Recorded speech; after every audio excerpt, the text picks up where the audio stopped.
네, 안녕하세요. 한 주간도 평안하셨습니까?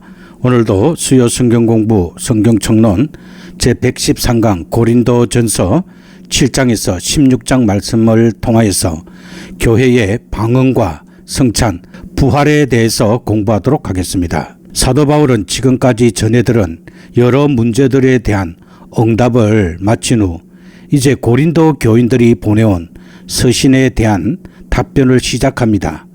바울은 그들이 제기한 문제들을 하나씩 심도 있게 다루는데 가장 심각한 문제였던 간음죄를 먼저 논하고 이어서 우상숭배, 잘못된 예배 방식, 그리고 몸의 부활에 대한 불신앙의 문제 등을 차례로 다룹니다. 고린도전서 7장에는 결혼과 관련된 여러 문제들을 다루고 있습니다. 고린도전서 7장에서는 영적인 사람들은 결혼한 상태에서도 육체적인 관계를 피해야 한다는 고린도 교회의 일부 교인들의 주장에 대해 사도 바울이 권면하는 내용을 담고 있습니다. 그리고 바울은 처녀들의 결혼과 독신 생활, 그리고 과부들의 재혼 문제에 대해서 말하고 있습니다. 첫 번째는 결혼과 사회적 신분에 대한 태도를 살펴보겠습니다. 고린도 교회 내에는 결혼을 하더라도 부부 간의 성적인 관계를 가져서는 안 된다고 주장하는 무리가 있었습니다. 이에 대하여 바울은 결혼한 부부 사이의 성관계는 결코 금지되어서는 안 되며 믿는 배우자와 헤어짐을 통해 성적인 문제를 해결하려 했어도 안 된다고 분명히 밝힙니다. 또한 믿지 않는 배우자가 이혼을 원하지 않는다면 굳이 이혼할 필요가 없음을 강조합니다. 그러나 아직 결혼하지 않는 자나 가부된 자들에게는 결혼하지 않고 독신으로 지내는 것이 더 나은 선택임을 권면하는데, 이는 바울이 그들에게 임한 종말론적 상황 속에서의 복음 전파라는 중요한 사명을 염두에 둔 권면이었을 것입니다. 두 번째는 처녀에 대한 문제입니다. 처녀들의 결혼 문제에 대하여 바울은 자신이 주님으로부터 직접 받은 계명이 없음을 언급하며 논의를 시작합니다. 바울은 종말론적인 관점에서 이 문제를 권면하고 있는 것입니다. 이와 대조적으로 고린도 교인들은 결혼을 해야 하는지 아니면 하지 않아야 하는지에 대해 깊이 염려하고 있었습니다. 바울은 결혼하지 않으려는 그들의 입장을 먼저 긍정하면서도 결혼 자체가 죄가 아님을 분명히 지적합니다. 또한 독신 생활을 권장하는 이유와 과부의 재혼 문제 역시 종말론적 선교 사명과 연결하여 설명하고 있습니다. 고린도전서 8장 1절에서 11장 1절에는 우상에게 바쳐진 음식의 문제에 대해서 말하고 있습니다. 바울은 이어서 우상에게 바쳐진 음식을 먹는 우상 숭배의 특정한 형태를 다루고 있습니다. 그리고 우리의 모든 행동은 사랑의 원칙에 근거해야 함을 말하고 있습니다. 첫 번째는 기독교인의 윤리적 행동의 기초가 무엇인지 말하고 있습니다. 바울은 고린도 교인들에게 우상 신전에 가서 우상에게 바쳐진 제물을 먹지 못하도록 권고하지만 그들의 주된 관심은 그들의 윤리적 행동의 근본적인 기초가 잘못되었음을 지적하는 데 있었습니다.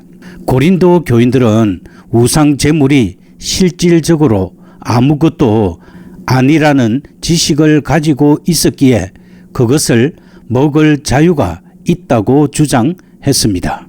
그러나 바울은 아직 그러한 지식을 갖지 못한 연약한 믿음을 가진 자들이 존재하므로 그러한 자유의 권세를 사용하여 연약한 자들의 양심에 상처를 입히는 일이 없어야 한다고 권면합니다.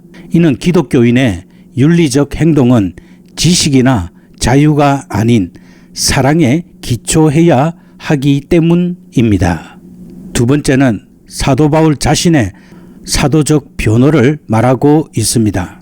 바울은 물질적인 후원을 받을 정당한 권리가 있음에도 불구하고 이를 스스로 포기함으로써 본을 보이고 있습니다. 그는 다양한 계층의 사람들이 가능한 한 더 많이 복음에 참여하도록 자신의 행동의 자유를 여러 면에서 제한하는 모습을 보여줍니다. 또한 복음을 위해서는 자신의 육체를 쳐서 복종시키는 자기 절제가 필수적임을 역설합니다. 그리고 세 번째는 이방 신전 잔치 참여와 시장에서 판매하는 음식을 어떻게 섭취할 것인지에 대해서 말합니다. 바울은 구약시대 출애굽한 이스라엘 백성들이 광야에서 멸망했던 사실을 상기시키며 구원받은 성도는 이방 신전의 잔치에 결코 참여해서는 안 된다고 엄중히 경고합니다. 또한 시장에서 판매하는 음식을 먹는 문제에 대해서도 개인적으로는 그 음식을 먹을 자유가 있지만 그 자유가 다른 사람의 양심에 상처를 줄 수 있는 상황에서는 삼가해야 한다고 권고합니다. 이는 모든 사람이 구원을 얻도록 힘쓰는 것이 하나님의 영광을 위한 것임을 나타내는 것입니다. 그리고 바울은 고린도전서 11장 2절에서 16장 24절 말씀을 통하여서 고린도 교회의 여러 문제들에 대해서 말하고 있습니다. 바울은 계속해서 고린도 교회 내 신령하다고 자부하는 일부 사람들이 이미 천상의 영광스러운 존재가 되었다고 착각하여 예배 방식과 부활의 교리 등 여러 가지 문제들을 수정하려 했던 상황을 다루고 있습니다. 먼저 예배 문제를 살펴보겠습니다. 고린도 교회의 여성들은 기도와 예언 시에 머리를 가리지 않은 채 남성들과 동등한 지위를 주장하려 하였습니다. 그러나 사도 바울은 남성과 여성의 본질적인 우열 관계를 논하는 것이 아니라 창조 질서의 기능적인 측면에서 여자는 남자의 권세 아래 있음을 분명히 밝히며 예배 시 서로 구별된 태도를 견지해야 한다고 역설합니다. 두 번째는 성도의 부활 문제를 다루고 있습니다. 사도 바울은 고린도 교인들에게 그리스도께서 죽은 자 가운데서 다시 살아나셨음을 확고히 하며 죽은 자 가운데 부활이 없다고 주장하는 것은 그리스도의 부활 자체를 부정하고 결국 그리스도인이 되는 것마저 거부하는 심각한 결과를 초래함을 엄중히 경고합니다. 부활한 몸은 현재의 썩을 몸과 같이 부패할 존재가 아니라 하나님의 뜻에 따라 썩지 않을 영광스러운 몸, 즉 하늘에 속한 자의 형상을 입게 될 것입니다. 이러므로 이 땅에서 썩을 육신의 죽음을 두려워하지 말고 영광의 몸으로 변화될 그날을 소망하며 항상 주의 일에 힘쓸 것을 간곡히 권면합니다. 세 번째는 예루살렘을 위한 헌금 문제와 기타 문제에 대해서 살펴보겠습니다.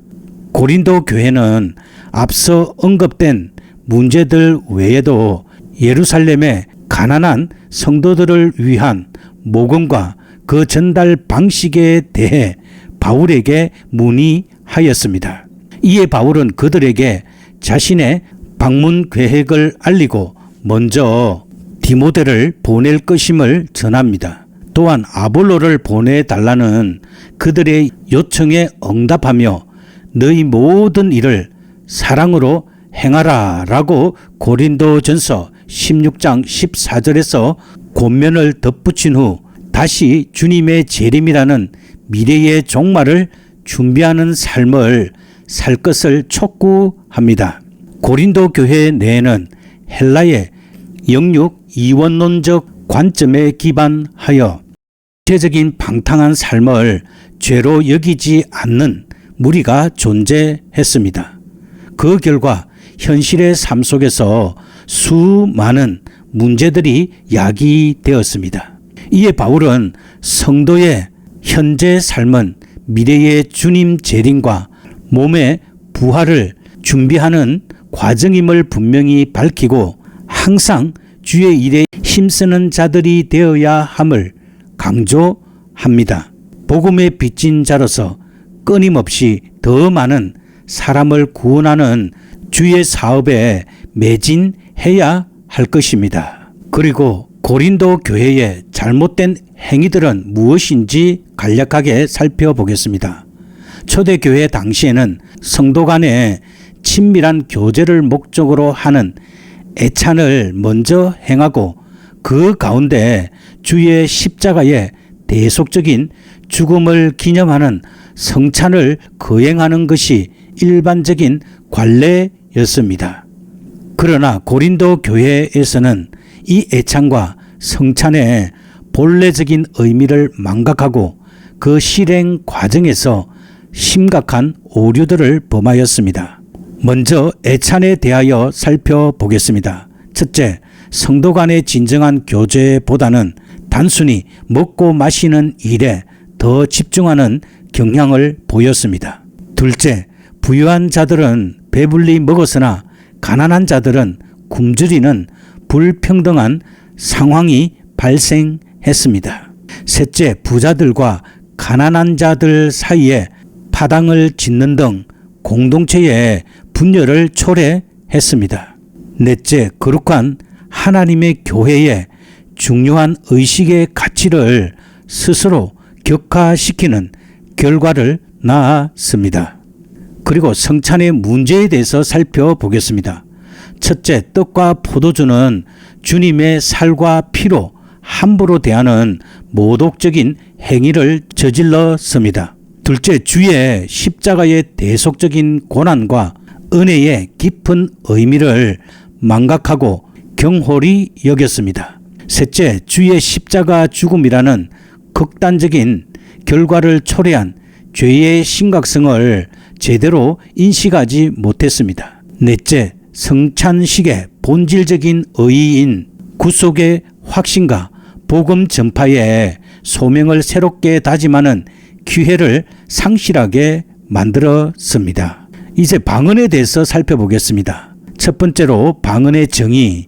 신약 성경에서 방언은 헬라어의 혀와 말하다의 합성어에서 유래한 단어입니다. 본래 방언은 표준어와 달리 특정 지역이나 지방에서만 제한적으로 사용되는 특수한 언어, 즉 사투리를 의미합니다. 그러나 성경에서는 이것이 성령의 은사 중 하나로서 성도들이 성령에 충만하여 말하게 되는 신비한 언어를 가리킵니다. 그리고 방언의 종류에 대해서 살펴보겠습니다. 첫 번째는 지역 방언입니다. 신약 성경에서 지역 방언에 대해 명확하게 언급된 부분은 오순절 성령 강림 사건을 기록한 사도행전 2장 1절에서 13절 뿐입니다. 이때 12 사도들은 이전에 배우지 못했던 여러 지역의 고유한 방언으로 예루살렘을 방문한 세계 각국의 순례자들에게 복음을 전파하였습니다. 이 외에 성령 세례를 받은 자들이 집단적으로 방언을 말하는 경우가 사도행전에 2번 더 언급되어 있으나 이때의 방언이 오순절 성령 강림 시의 방언과 동일한 지역 방언인지는 명확하지 않습니다. 이로 인해 많은 학자들은 지역 방언은 오순절 성령 강림 사건이 단회적으로 역사적 사건이었던 것처럼 역사상 단 한 번 주어졌던 하나님의 초자연적인 역사였다고 주장합니다. 두 번째는 신비방언입니다. 사도 바울이 고린도전서 12장, 13장, 14장에서 성령의 은사 중 하나로 언급하고 있는 방언이 바로 신비방언입니다. 이는 지상의 어떤 나라의 지역 언어도 아니기 때문에 인간이 통상적으로 이해할 수 없는 오직 하나님께만 전달되는 방언이라고 고린도전서 14장 2절은 말하고 있습니다. 그러므로 바울은 이러한 방언을 가능한 한 공적인 자리에서는 사용하지 말 것을 권면하며 오직 통역의 은사를 받은 자에 의해 사람들에게 통역될 수 있을 때 그리고 교회 전체에 덕을 세우는 조건 하에서만 사용할 것을 명하였습니다. 고린도전서 15장을 중심으로 부활이 없을 경우에 발생하는 문제들에 대해서 살펴보겠습니다. 첫 번째는 그리스도의 부활을 인정할 수 없게 됩니다. 두 번째는 성도가 전하는 복음이 헛되게 됩니다. 세 번째는 성도의 믿음 자체가 헛된 것이 됩니다. 네 번째는 성도는 하나님의 거짓 증인이 됩니다. 다섯째는 하나님께서 그리스도를 다시 살리지 않으셨을 가능성이 생깁니다. 여섯 번째, 인간은 여전히 죄 가운데 머물게 됩니다. 일곱 번째, 그리스도 안에서 죽은 자들의 죽음이 무의미하게 됩니다. 여덟 번째, 성도는 이 세상에서 가장 불쌍한 존재가 됩니다. 아홉 번째, 성도가 가졌던 내세에 대한 소망이 헛된 것이 됩니다. 열 번째, 기독교의 모든 구원 교리들이 근본적으로 거짓이 됩니다. 이제 기도하도록 하겠습니다. 존귀하신 하나님 아버지, 고린도 교회의 예배 혼란과 부활에 대한 의심, 성찬에 대한 변질을 통해 저희를 돌아봅니다. 세상 풍조에 휩쓸려 예배의 참된 의미를 잃거나 부활 소망이 희미해지지 않도록 굳건한 믿음을 주시옵소서. 창조 질서 안에서 신령과 진정으로 예배 드리게 하시고 썩을 몸이 아닌 영광스러운 몸으로 부활할 소망으로 주님의 일에 힘쓰게 하여 주시옵소서. 성찬을 통한 십자가 은혜를 깊이 깨닫고 감사하며 애찬을 나눔으로 사랑과 섬김의 아름다운 교제를 이루게 하여 주시옵소서. 성령께서 주신 은사를 교회 덕을 세우고 복음을 전하는 도구로 지혜롭게 사용하며 방언 또한 공동체 유익을 위해 질서 있게 사용하게 하여 주시옵소서. 그리스도의 부활이 없었다면 우리의 믿음이 헛됨을 기억하며 부활 확신 가운데 흔들리지 않고 내세 소망을 붙잡아 이 땅의 삶을 거룩하게 살아가게 하여 주시옵소서. 우리 주 예수 그리스도의 이름으로 기도드립니다. 아멘.